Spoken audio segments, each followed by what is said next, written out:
All right, guys, so I'm here at a pond. Recently discovered this pond. I have a magic swimmer, which is kind of like a big jointed swim bait, and then also I have a war pig. We're gonna throw these two lures. So backstory on this pond, me and Greg came down here one day and we were fishing like this stretch of pond right here, and we lost probably 3 or 4 4 to 5 pounders a piece, like just in this pocket right here in the span of an hour. So it was all on moving bait, but I think we start off with the magic swimmer and we swim it around and see if we can't get bit. I've only caught one fish ever on one of these, but I'm not sure how active these fish are right now as far as like chasing bait and whatnot, like if they'll want something this big, but we're gonna find out because there were a lot of fish with some pretty decent size. I feel like a bull shad's kind of too big right now to be throwing still. Like it's not quite bull shad time, but I feel like this thing could definitely get 8. So then also we can cast it a mile. We're gonna give it a shot and see if we can't maybe hook up on it. And I just kind of want to look as sporadic as possible. Like I like to you know, sporadic real turns and turn it like halfway at a time or like a quarter turn at a time, and then give it a little pop, because normally when you pop a jointed swim bait, it'll kind of turn it around and make it face a fish. So if you have a follower and then you give it that pop, it's kind of like an insult to the fish. You know, if you were playing tag with somebody and you were chasing them and then all of a sudden they just stopped and turned around and looked at you, like what would that make you feel, or how would that make you feel?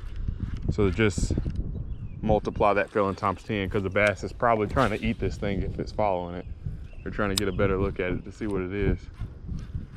Yeah, I'm super interested to see if we can get bit on this thing today. I was looking at my tackle before I came out here because I didn't bring too much with me. I only brought moving baits. I brought this magic swimmer, and then I have another war pig in my backpack, and then I have a slobber knocker, and that's all I brought with me today. I was looking at the magic swimmer and I was like, huh, it's a bigger profile, but it's not as big as a bull shad is, and then it has a little bit of flash to it.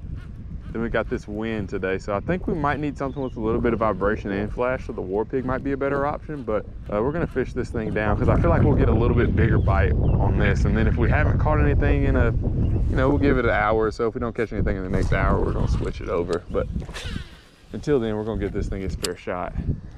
All right, let's move. The wind is kind of blowing out of this pocket. I think on down will kind of be a better option for us.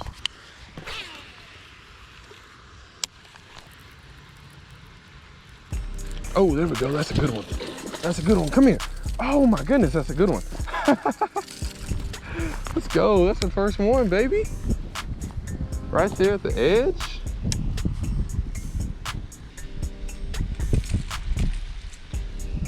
Ooh, it's crazy how they just follow it in like that. I'm telling you, there's a big bass somewhere over here.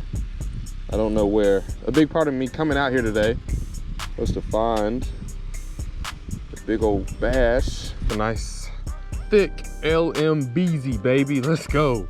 Let's go. Larry catches the biggest bass he possibly can. He tries his hardest to catch big bass. It's crazy how that one followed it pretty much all the way in. I was about to pull it out of the water when it ate. And the first bite that I had over here, it was almost all the way back to me. So it's just weird how they kind of get like that sometimes. It's like they follow it all the way in, and it's, you know, it's always like a pattern to where a lot of the bites you'll get, you know, you'll get like 3 or 4 bites in a row where you almost get your lure, or you get your lure all the way back to the bank, and then the second you go to pull it up out of the water, that's when they attack it. Oh, this reel's so smooth. Oh, that's a fish. No, he got off. No, he didn't. Oh, my line wrapped around my thing. That's one way I always like to, you know, just kind of test my reels just for my own personal comfort. Because I have reels that I love that don't necessarily do it, but I love to like cast a war pig or something like that out and then kind of yo-yo it back in and spin the spool with my middle finger and just feel the spool just kind of like free spin. You know, kind of spin it hard and spin it kind of soft and just let it free spin. You can kind of feel like the freeness of your spool. There we go. There's a good one. We might have 2 on there. No, that's just one hooked underneath the chin. That's not a bad one either. That's a little thick one. Oh yeah. That's a good one, baby. Big old big mouth bass number 2. Boom. Not as big as the first one, but good, nice long fish. Like if this is a kayak tournament or that tournament me and Greg just fished, we need fish like that, honestly. Gosh. We needed that one. That one and then the one I missed would have won us the tournament. Greg, if you're watching this, man, I'm still sorry about that fish. I lost We caught 5 probably in the first hour, and those were the only 5 that we caught. But I did, like, after we caught our limit of 5, I lost one that was huge, like definitely 4+, and we lost the tournament pretty much by like 4 or 5 inches, and we would have won the tournament, no doubt, if I could have landed that fish. So kind of took that one to heart, because I know for a fact it would have been the biggest fish. Like, it would have, if there was a big fish pot for the day, we would have won big fish, and then also we would have won the tournament with that fish, just solely. So gosh, that's one of those that you think about. Like, I'll think about that fish every day for probably about the next couple of weeks. Like, man, and I don't care about not winning the tournament. It was good. Just, oh, that was a good bite. You know, it's not so much that we didn't win the tournament, it's just the fact that we didn't win the tournament and I lost that fish, because, you know, it's just kind of, what was it? Or not what was it, but how big was it?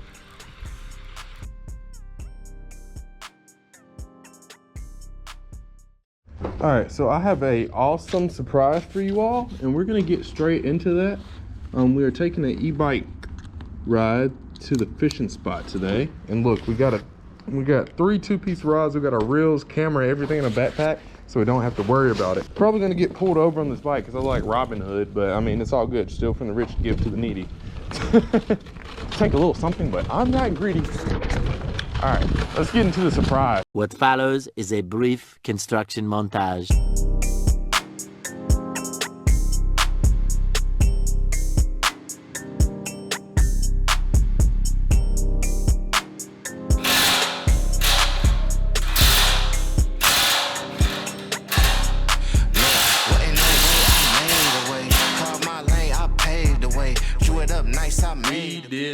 That table's put together, so hopefully we did it. Hopefully we don't come here in the morning, it's like on the ground and all the legs are just like sprawled out. But we did that, we got that taken care of. Next we need a microwave.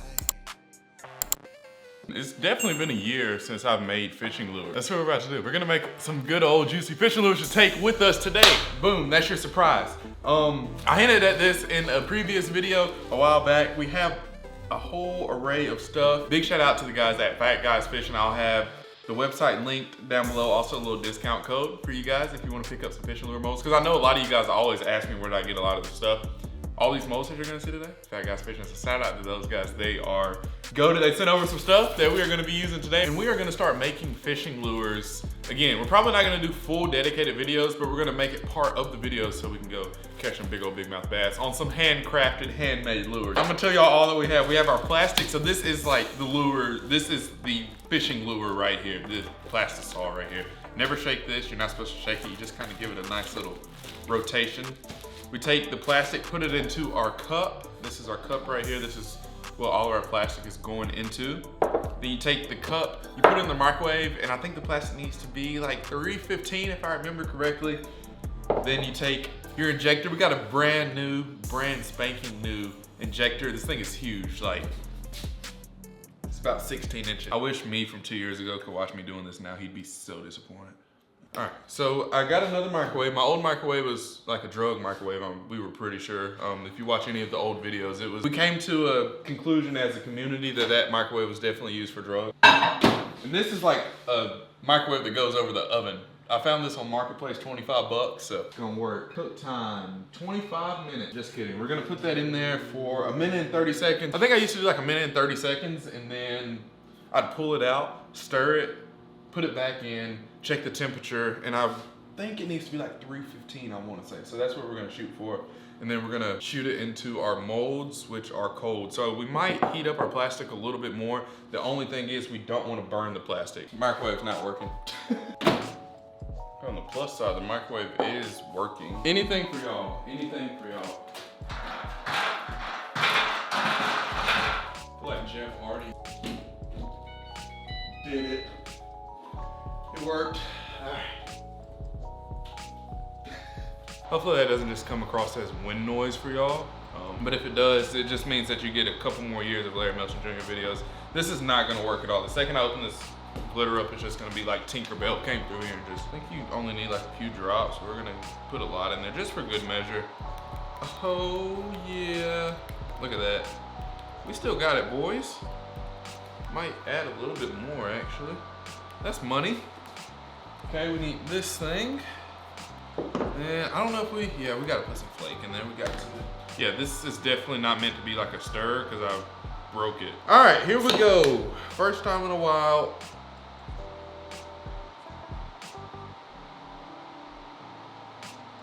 Oh my gosh, this injector is huge. All right, swim baits first.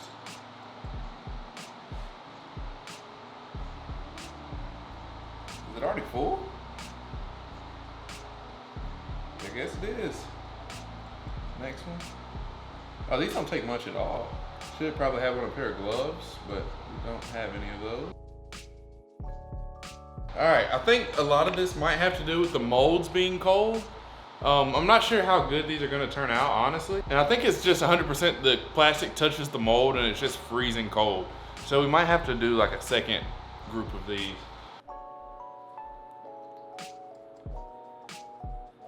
Like that shouldn't already be hard, so the plastic definitely wasn't hot enough. Probably should have done a little bit of research before I did this to see how hot it should have been, but yeah, it's all good. First time back. So I know a lot of y'all probably have the question, how long does this take in the mold? Well, normally when you do it right, I mean, you can take them out after 2 minutes, but you need to like give them a day or so before you take them out and fish with them. I know these probably did not turn out good at all. That's probably why you heat up the molds. So like when the plastic goes in, it's not going into a cold mold and instantly cool. Yeah, see, that didn't even go in all the way. Hey, but like what we did get of them, yeah, those are gonna be money for sure. All right, so we can break that up and then put all this back into the cup. That's the cool thing about making these is like, if you mess it up, no worries, because you can still just break them up and put them back. Oh, we got some swim baits, boys. I think they all might be good. Hey! Alright, then. Hey, check us out, boys. We got some swim bait. They don't all come out as one. Hey, look at that. We got some white swim baits with a little bit of glitter in them. Oh yeah, and look at that tail. Look at that tail action on those. Heck yes. So I've been saving my Maxent bags for a time as this. So I can like keep these kind of in the Maxent juice and get them, you know, good. Many minutes later. That's better. See, we heated up the mold. Money now. These are the flukes right here.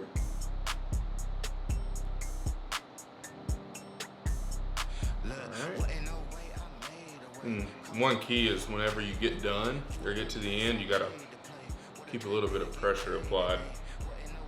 It's just because the pressure gets hard on the injector doesn't mean the mold's completely filled yet. And we like to just put a little bit more on the top, just to top it off.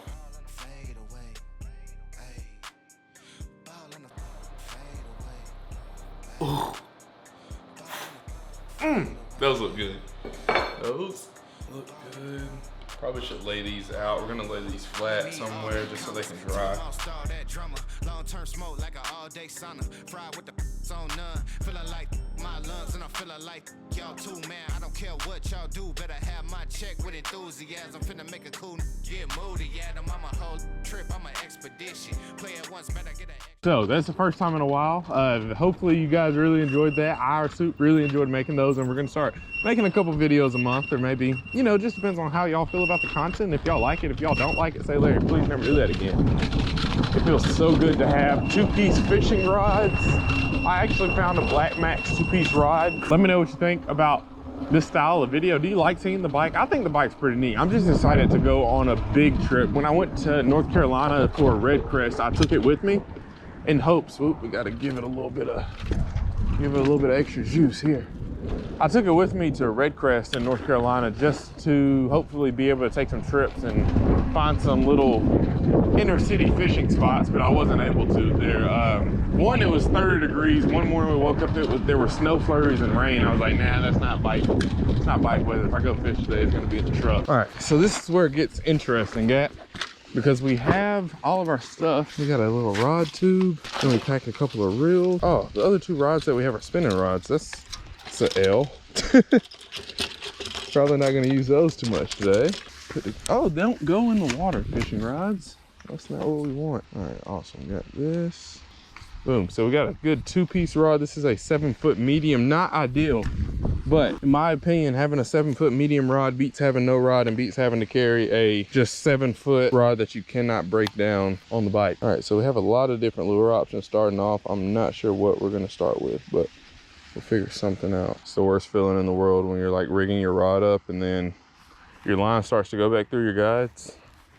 Horrible feeling, because you can never catch it in time. It always makes it all the way back down. So this is our box of lures. These are all the lures that we made yesterday. Got a good old fluke. We're gonna throw a couple in our pocket. And we're gonna test out the lures we made. Hopefully the plastic is good and firm so we can catch a couple fish on them. That's all we're asking. All we're asking is like, all we want is like 1 or 2 fish. I feel like I'm doing this backwards. No, I'm not doing it the right way. Not add any salt. Like just adding a little bit of like, I think it's like farm salt or something like that. You can get it at the co-op. You can't add just like regular kosher salt. It has to be like a certain type. All right, let's see. This is pretty much the only way that I'll fish a fluke, just because like the rate of fall is so much better whenever you have that weight on it. If it's not weight, it just takes too long, and I'm not the most patient guy in the world. All right, first cast. Oh, that looks juicy right there. Imagine catching one on your own custom lure first cast. 1 hour later.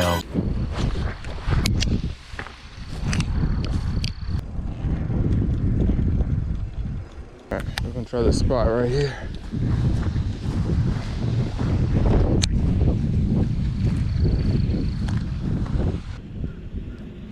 Oh, there we go. Oh, I broke him off. He was right there. The first one we broke off. What? Okay, that was 100% on me, because this is like, I don't have any excuses for that one. This is my, what I call good line, good rod, good reel. We just clean broke that one off. All right, we have not caught anything on that fluke, so we're gonna switch it up to the slobber knocker, get one of our custom swim baits out. Also, we could probably throw a fluke on the back of it to beef up the presentation a little bit. I think our little custom swim bait is probably gonna do the job for us. Ooh, I like the firmness of this plastic.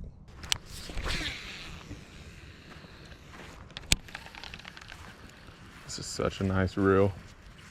I mean, the rod's pretty good too, but like the reel just, it's amazing. If we hook up on this thing, on this 6.6 medium rod, we're gonna have to give it a nice, we're gonna have to give the fish a pretty good hook set on this, especially if it's a good one.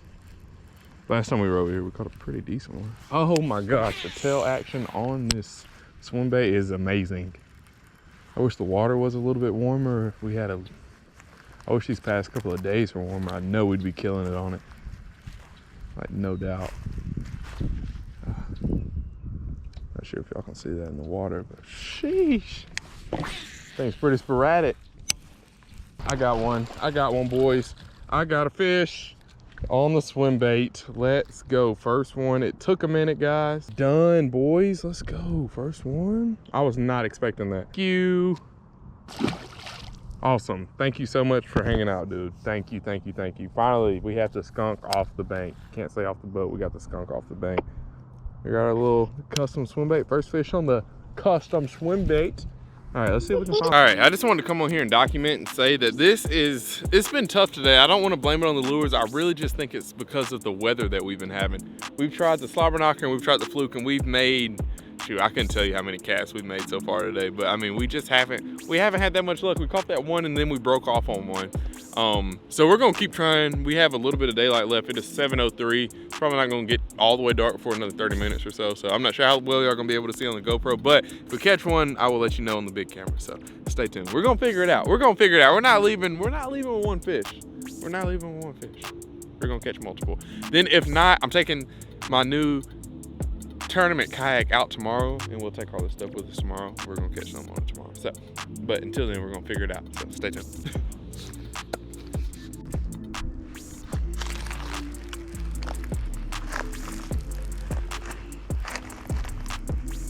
To switch to like blue camo and moss camo, we have a variety of. Click the link. What up? Hope y'all are enjoying this warming temperature trend. I just wanted to come on and say that. Hello. Hey, mama. Yes, ma'am. No, ma'am, I'm fishing right now.